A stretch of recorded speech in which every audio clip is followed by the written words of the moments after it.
Hello guys, welcome সকলকে আমার wrestling YouTube channel wrestling and comedy skit with অনির্বাণে। আর আমি আজকের রয়ের রিভিউ এপিসোড নিয়ে চলে এসেছি। হ্যাঁ, আজকের যে হয়েছে সেই রয়ের রিভিউ এপিসোড নিয়ে চলে এসেছি। যেহেতু মানে এই সপ্তাহে যেহেতু বেলজিয়ামে হয়েছে, ব্রাসেলসে হয়েছে, সেই কারণে রয়ের অ্যাকচুয়াল টেপিং হয়েছিল ইন্ডিয়াতে রাত 1টার সময়। গতকাল রাত 1টার সময় হয়েছিল, বাট আমি লাইভ দেখতে পারিনি কারণ ওই টাইমে আমি ঘুমাচ্ছিলাম। আমি পরে সকালে দেখে নিই। যাই হোক, তো ভাই সাব জন সিনা যেটা করেছে না, ব্যাঙ্গার, একদম ব্যাঙ্গার। আমি বেশি কিছু বলবো না সিনার সেগমেন্টটা নিয়ে, তাহলে 30 মিনিটের ভিডিও হয়ে যাবে। কারণ সিনা এমন এমন কাজ করেছে, তার জন্য দেখতে হবে। আর আমার বিশ্বাস আপনারা সবাই দেখেছেন, কারণ সিনাকে কেউ মিস করবে না। যাই হোক, তো বেসিক্যালি এই মিমটা আমার হেভি লেগেছে। এই যে বাচ্চা ছেলেটাকে দেখছেন না, একে জন সিনা রোস্ট করেছে বেসিক্যালি, যে এও কিন্তু বাকিদের মতো স্টুপিড। এবং বাচ্চা ছেলেটার মুখটা শুধু দেখুন, লাইক খারাপও লাগছে বাচ্চাটার জন্য। বলছে my inner child watching Cena tell me I am the world biggest piece of shit, কারণ আমি সাপোর্ট করেছিলাম। ড্যাম, সরি, বাচ্চাটার জন্য খুব খারাপ লাগে। বাচ্চাটা এত কিছু আশা করেনি, বাচ্চাটা তো মন প্রাণ দিয়ে সিনার মার্চেন্ডাইজ পরে এসেছিল, বাচ্চাটা রোস্ট হয়ে গেল, এখন মিম হয়ে গেল ফেসবুকে। ড্যাম।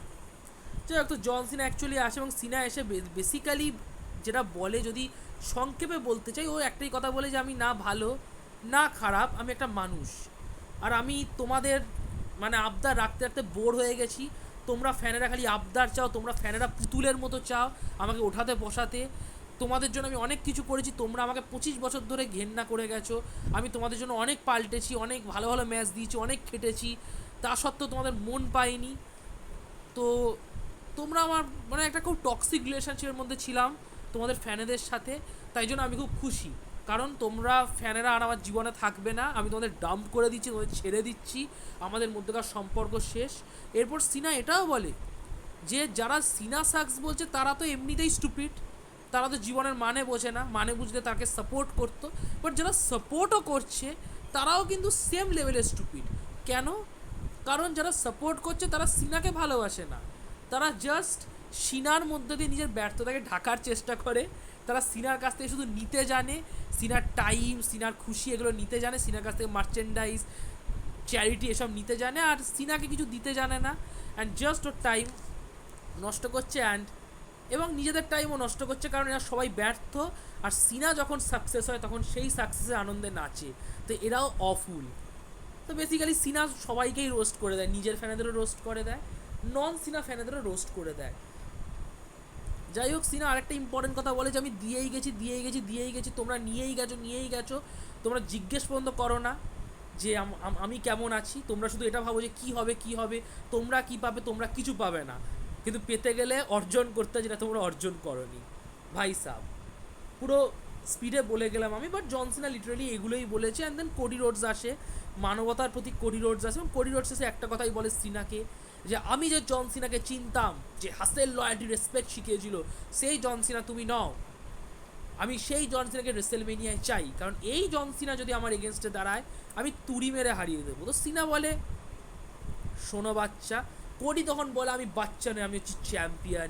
এটাই তো চাই। ফাইনালি কোডি বোঝাচ্ছে যে আমি চ্যাম্পিয়ন, ফাইনালি কোডি বুঝতে পেরেছে যে একটা চ্যাম্পিয়ন। ওয়েল, বাট সিনার সামনে কোডিকে পুরোই বাচ্চাই লাগছিল। কামন কোডি, তুমি বলছো তুমি চ্যাম্পিয়ন, বাট তুমি কাকে বলছো? 16টাই ওয়ার্ল্ড চ্যাম্পিয়নকে বলছো তুমি champion? Come on, never mind. But Cody তারপর চলে যায় যে আমি ওই সিনাকে চাই যে সিনা ছিল, এরকম কান্না করা বীজকে চাই না। তো এই বলে কোডি চলে যায়। তো মানে কোডি বেসিক্যালি স্যাভেজ দেখালো যে ও এই সিনার মুখ পর্যন্ত লাগতে চায় না, ও রিয়েল সিনাকে চায়। এটাই কোডির demand. So overall segment is a good. সিনাকে তো পুরো গোল্ড লেগেছে, অ্যান্ড কোডিকেও খারাপ লাগেনি। বাট আমি চেয়েছিলাম কোডি একটু ঘুষি ঘাসা মারুক সিনাকে, লাইক সিনা ওর চোখ ফাটিয়ে দিয়েছিল কেফে ভাইস। তো আমি জানি যে কোডির চোখ অ্যাকচুয়ালি ওই র্যাপারটার জন্য লেগে গেছিলো, বাট কেফে বাইস তো সিনা পিটিয়েছিল কোডিকে, তার জন্য কোডির চোখের ওরম অবস্থা হয়েছিল। তো সেই সিনাকে কোডি মারলো পর্যন্ত না, জাস্ট ডায়লগ দিয়ে চলে গেল। এটা আমার একটু উইক লেগেছে, বাট ঠিক আছে, কোডি যেটা বলেছে সেটাও খুব একটা উইক নয়। So overall segment was good. আমি এক্সাইটেড পরের সপ্তাহে সিনার কোডি কী করবে। যাই হোক, এই যে আপনারা 25 বছর ধরে আমি ভিকটিম হয়েছি অ্যাবিউসিভ রিলেশনশিপের, তোমরা শুধু আমাকে কষ্ট দিয়ে গেছো। ইভেন সিনে এটাও বলে যে কোডি হচ্ছে তোমাদের নতুন পাপেট, ওকেও ইউজ করে ফেলে দেবে, কারণ তোমরা ইউজ করে ফেলে দিতে জানো। যাই হোক ব্যাকস্টেজে আমরা দেখি যে ডমিনিক মিস্ত্রি আর বেলার, ডমিনিক মিস্ত্রিও বলে যে জেডি ভাই নেই, তো আমাদের একটা রিপ্লেসমেন্টের দরকার, আমি পেন্টার সাথে কথা বলছি। তো বেলার রেগে যায়, বেলার বলে তুই এখন আমাকে আমার পিছনে পিছনে এদের সাথে কথা বলিস, তুই একটা স্নেক। কামন বেলার, ডমিনিক এত চেষ্টা করছে তোকে টাইটেল ম্যাচের সুযোগ দিয়ে দিচ্ছে, আর তুই খালি ওকে দোষই দিয়ে যাচ্ছিস। দেখো বেলার ভাই, এত দোষ দিও না, ভাই নিজের বাবাকে পর্যন্ত ছাড়েনি, নিজের গার্লফ্রেন্ডকে পর্যন্ত ছাড়েনি, তুমি কোন ক্ষেতের মূল যে তোমায় ছাড়বে? তাই একটু শান্তভাবে থাকো, ডমিনিকের কাছ থেকে বিট্রেল পেতে টাইম বেশি লাগবে না। যাক, বিয়াঙ্কা আর ইয়োস্কা একটা সেগমেন্টটা খুবই কমেডি সেগমেন্ট, কারণ তেমন কিছু না, জাস্ট এ ওকে কথা বলছে আর ওকে কথা শোনাচ্ছে যে আমি জিতবো, বিয়াঙ্কা বলে আমি জিতবো, বাট দেন মামি চলে আসে, আর মামি সামহাউ বিয়াঙ্কা আর ইয়োকে মানে থ্রেট দিতে থাকে, সেখান থেকে ব্রল হয়, মামি বিয়াঙ্কাকেও পিটিয়ে দেয়, ইয়োকেও পিটিয়ে দেয়, অ্যান্ড লাস্টে মামি কি করে, ইয়োকে বিয়াঙ্কার ওপর পাওয়ার বম দিয়ে দেয়, বিয়াঙ্কা শুয়েছিল টেবিলে, ইয়োকে বিয়াঙ্কারও পাওয়ার বম দিয়ে দেয়, মামি নিজে কন্ট্রাক্ট সাইন করে নেয়। এইভাবে ম্যাচ পাওয়া যায়, এভাবে যদি ম্যাচ পাওয়া যায় আমিও ভাবছি যাবো আর কন্ট্রাক্টে সাইন করবো। এটা কীরকম ব্যাপার, যে দুজনের নাম আছে তাদের সাইনই দরকার, ও সাইন করলো, এখন ওর দাবি নাকি ওই ম্যাচে ঢুকে গেছে, কি করে ভাই? কখনো কখনো একটু ব্রেন খাটাও। যাই হোক, ব্যাকস্টেজে আমরা দেখি অ্যাডাম পিয়ার্স বলে মামিকে যে কন্ট্রাক্টটা দে, এইভাবে হয় না, তুই সাইন করলে ম্যাচ পাবি না, এটা কোনো সেন্স নেই, এককালে হতো বাট এখন অডিয়েন্সটা স্মার্ট হয়ে গেছে। তো মামির একটাই কথা, আমি দেবো না কন্ট্রাক্ট, আমাকে ম্যাচে ঢোকাও তারপর আমি কন্ট্রাক্ট দেবো। তো ব্যাকস্টেজেও পাওয়ার লাগে, এবং সেই বাওয়ালেও মামি বিয়াঙ্কার ইয়োকে ধুয়েই দেয়, মামি স্ট্যান্ড টল করে। ম্যান, মামিকে ছাড়া রেসেলমেনিয়ার ফিল আসে না, মামি ঢুকেই গেল ফাইনালি, মামি ভার্সেস বিয়াঙ্কা ভার্সেস ইয়ো। আমি বলবো শার্লেট ভার্সেস টিফানির থেকে ইন্টারেস্টিং, বিল্ড আপ বেটার লাগছে শার্লেট ভার্সেস টিফানির থেকে। So yes, the segment was good, সেগমেন্টটা বেশ ভালোই ছিল। Okay, so the next match is Dakota কাইয়ের সাথে তোমার ম্যাচ ছিল হচ্ছে তোমার আইভি নাইনের একটা জাস্ট ম্যাচ, আমি এই ম্যাচ নিয়ে কিছু বলবো না। এই ম্যাচে চ্যাট গেবেলও এসেছিলো ইন্টারফিয়ার করতে, বাট দেন এলডাব্লিউ মানে রেমিস্ত্রিও আর ড্র্যাগন লি এরা দুজন ইন্টারফিয়ার করে, এরা আমেরিকান মেডদেরকে পিটিয়ে দেয়, ব্রল হয় এদের মধ্যে একটা, এবং সেই ব্রলের সুযোগ নিয়ে ডেকোটা কাই তোমার আইভি নাইলকে ফিনিশিং মুভ দিয়ে পিন দিয়ে দেয়। সো ডেকোটা কাই ম্যাচটা জেতে। সেথ রলিন্সকে আমরা দেখি, রলিন্স এসে বেসিক্যালি গান গাইতে থাকে ফ্যানেদের সাথে, ক্রাউড খুব ভালো ছিল, অ্যাগ্রি করতে হবে, ক্রাউড দারুণ ছিল, স্পেশালি সিনা সেগমেন্টের সময় ক্রাউড যা করেছে না, একটা টাইম সিনা কিছু বলতেই পারেনি, লাইক বুক করেই যাচ্ছে, ক্রাউড দমদার ছিল। ইউরোপের ক্রাউড বরাবরই ভালো হয়, বেলজিয়ামের ক্রাউড কিন্তু খুব ভালো, বেলজিয়ামেও কিন্তু ডাব্লিউডাব্লিউর কোনো ইভেন্ট রাখা উচিত, আমি তো চাই ইভেন্ট হোক, ফ্রান্সে হচ্ছে যখন, জার্মানিতে হচ্ছে, বেলজিয়ামেও হওয়া উচিত। সেথ রলিন্সের গান গায় এবং রলিন্স একটা কথাই বলে যে রোমানের ওকে দরকার, রোমানের জন্য জিতে গেল ম্যাচটা, কিন্তু ওকে খুশি না, কারণ রোমান যদি না আসতো পাঙ্ককে পুরো ফিনিশ করে দিতে পারতো, পাঙ্ককে ফিনিশ করলে রোমানেরও অনেক ভালো হতো, ওরও ভালো হতো, পুরো পৃথিবীর ভালো হয়ে যেত, বাট রোমান করতে দিল না, তাই পাঙ্ক এখন বেঁচে আছে আর পাঙ্কও রেসেলমেনিয়ায় যাচ্ছে। তাই রলিন্স এবার রোমান যেটা করেনি, মানে রোমান যে জিনিসটা ছড়িয়েছে সেটা এখনও মেটাবে, মানে ও বেসিক্যালি পাঙ্ককে আর রোমান দুজনকেই দেখবে আই গেস, অ্যান্ড সেই কারণে স্ম্যাকডাউন যেটা আসছে এই সপ্তাহে, সেই স্ম্যাকডাউনে রোমান আর পাঙ্কও থাকবে, তো রলিন্সও আসছে।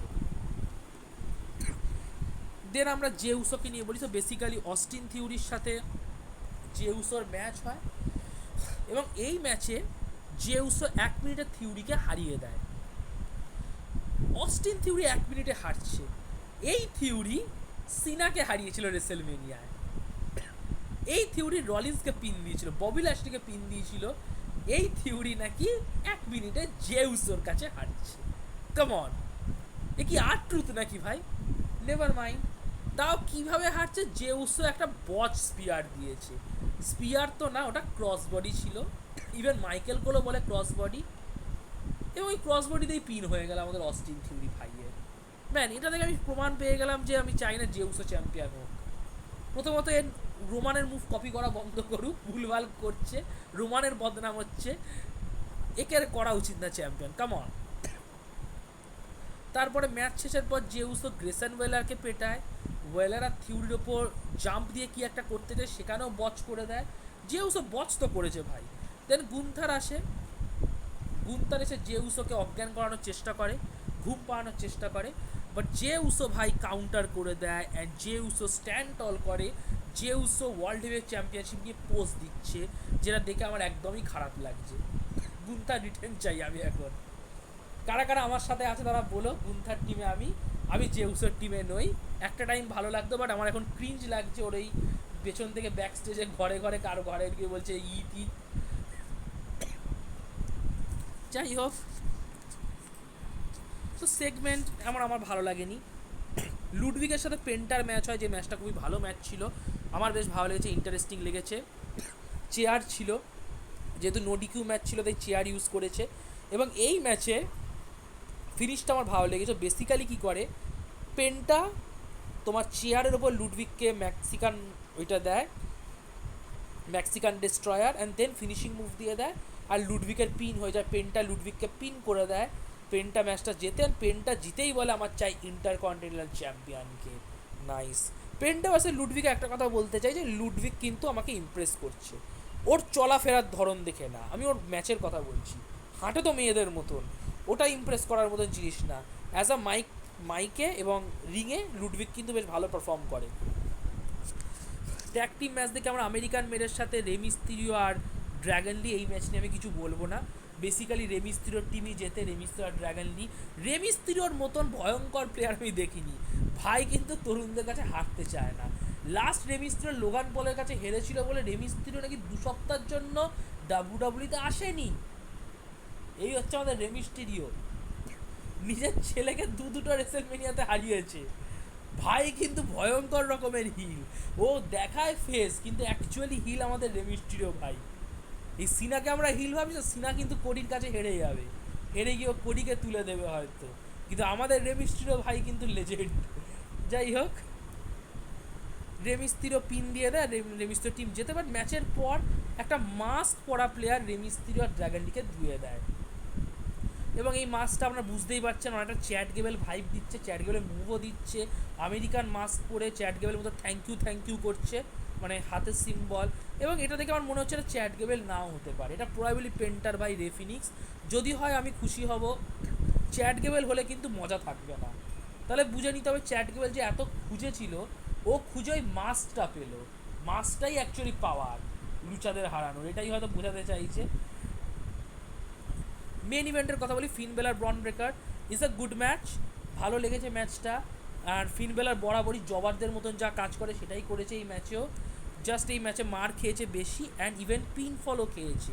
অবশ্য বেলার ঠিকঠাক পজিশনে ছিল, বাট ডমিনিকের ভুলের জন্য ফিন বেলারই ঝাড় খেয়ে যায়। আর বেলারের আমি বুঝি না বাপু, কেউ হেল্প করতে আসে বেলার তো চেল্লামেল্লি করে, কারণ নিজের দমে জিততে পারে না। যাই হোক, বেলার ডমিনিকের ওপর রাগ দেখায়, দেন বেলার স্পিয়ার খেয়ে যায়, অ্যান্ড ম্যাচ হেরেও যায়, ব্রন ব্রেকার জিতে যায় বেলারকে পিন দিয়ে 1-2-3। ম্যাচের পর ডমিনিক আর কার্লি তো ব্রেকারকে পেটাতে আসে, বাট দেন পেনটা চলে আসে, যে পেনটাকে ডমিনিক নিজের টিমে আনতে চেয়েছিল সেই পেনটাই এসে ডমিনিক আর কার্লি থেকে ধুয়ে দেয়, প্রমাণ করে দেয় যে আমি বিক্রি হওয়ার মতন প্লেয়ার নই, আমি বেলার নই, আমি ডেমিয়ানও নেই, আমি পেন্তা। আর পেন্তার ব্রন ব্রেকারের মধ্যে একটা ফেস অফ হয়, যে আমাদের মধ্যে ফিউচারে হবে রেসেলমেনিয়া হয়তো আইসি টাইটেলের। সো ইয়েস, ফিনিশটা বেশ ভালো লাগলো, পেন্টার ব্রন ব্রেকার মুখোমুখি। তবে সত্যি কথা বলি, আমি চাই মাল্টিম্যান ম্যাচ করে দিই, মানে পেন্টা থাকবে, ব্রেকার থাকবে, সেমাস থাকবে, লুডভিক থাকবে, ওদিক থেকে তোমার ডমিনিককেও রেখে দাও, 6 জনের একটা মোয়ের ম্যাচ করো, সেটা বেটার হবে আই গেস। কারণ সুযোগ রয়েছে মোয়ের ম্যাচ করার, আর মোয়ের ম্যাচের সুযোগ এভাবে হাতছাড়া করা উচিত না, স্পেশালি রেসেলমেনিয়ার সময়। যাই হোক, যদি ভিডিওটি ভালো লাগে ভিডিওটি লাইক করে দেবেন, ভিডিওটি নিজের রেসলিং বন্ধুবান্ধবদের মধ্যে শেয়ার করবে, আর অবশ্যই আমার ইউটিউব চ্যানেলটি সাবস্ক্রাইব করবে। দেখুন কাজটি তাও কিন্তু ভিডিও করছি, সো চ্যানেলটা অবশ্যই সাবস্ক্রাইব করবেন, কমেন্ট বক্সে কমেন্ট করবেন, আর নোটিফিকেশান বোতামে ক্লিক করতে ভুলবেন না, তাহলে সময় মতো আপনার ভিডিওর আপডেট পাবে। So like, share, subscribe, notification বোতামে ক্লিক আর কমেন্ট বক্সে কমেন্ট। নমস্কার।